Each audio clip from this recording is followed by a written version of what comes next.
even if you don't believe in God, it's okay. Just taking a backseat, pause and reflect. That itself will reduce so much of trouble. My mind speaks of one thing, that the cause of most of these problems related in the world, be it air pollution caused by an industrialist, the root cause is greed. Land pollution, root cause, greed. And why all these things are being hijacked?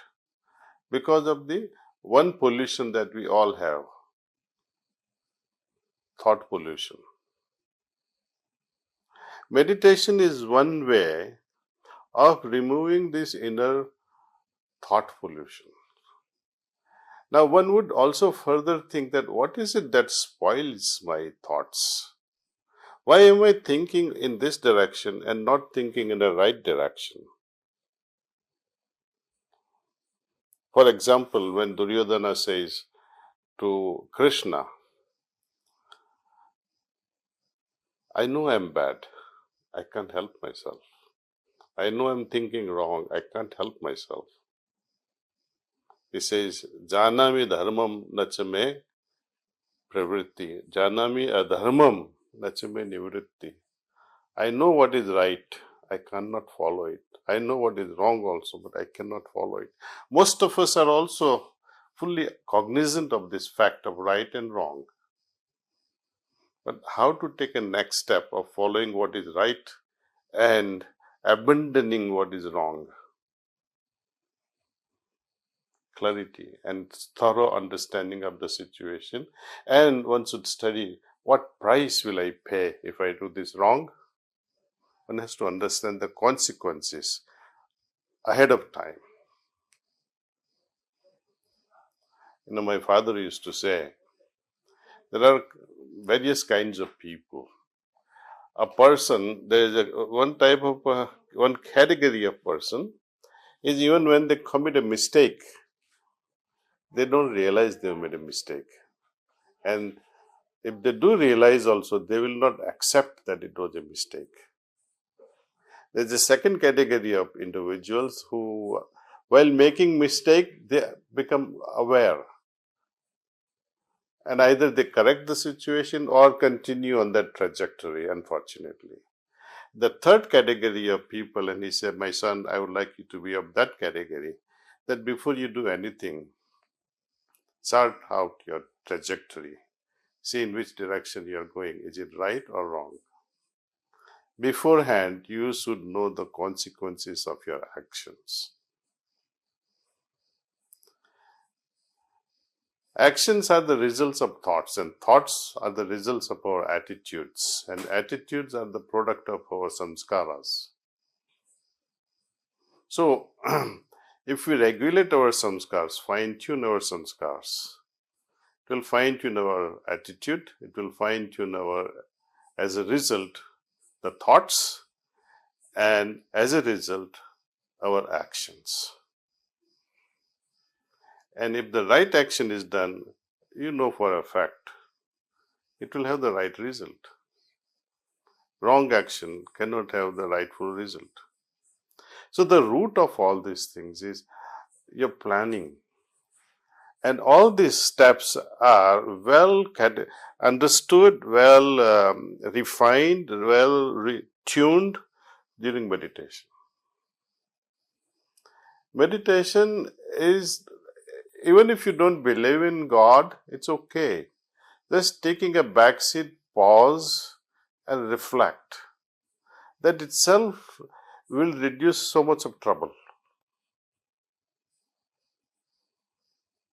And when we adopt this heartfulness way of meditation, just few minutes in the morning, and there's a different practice we also recommend, that is all about rejuvenating yourself at the end of the day when you come back home. Because you don't want to interact with your family members with the polluted manas, polluted vibrations that you carry from your office. It's like, when you go to a gym and you return home stinking, smelling with a lot of sweat. You try to hug your spouse or your mom, their mother will tell you, please go take a bath first and then come near me. Because you will be like a walking sewage tank at that time. Though when we come back home with certain level of vibrations after attending the office, we remain unconscious of the baggage we carry. We all have experienced this thing. When we use some perfume, after shower you use perfume or after shave or whatever. After about 30-40 minutes, you don't even know which perfume you have. Only the other person will tell you who has come in touch with you for a short while. By the evening, you will not know it, though there is some fragrance left because you get used to it. We also get used to this nonsense, the garbage we carry with us. That has to be removed, free our subconscious, so that conscious becomes fully free and more energetic. Once we break the bonds from the bad, so much of energy will be released in your mental realm, in your dimension related to thoughts, intellect, and consciousness. Yoga, after all, is a way of life that improves and helps us focus our mind in a right direction. Well, meditation also, I would say, if you want to make use of it in a wrong direction, it can also be utilized. You must have seen many murder cases, murder mysteries, where in the court, judge says, was this premeditated murder? Meaning well planned. Meditation in that way also, it's well planned, well thought, well executed. So my Guruji, he used to say that unless your heart and intentions are clear, pure, even the meditation can destroy you.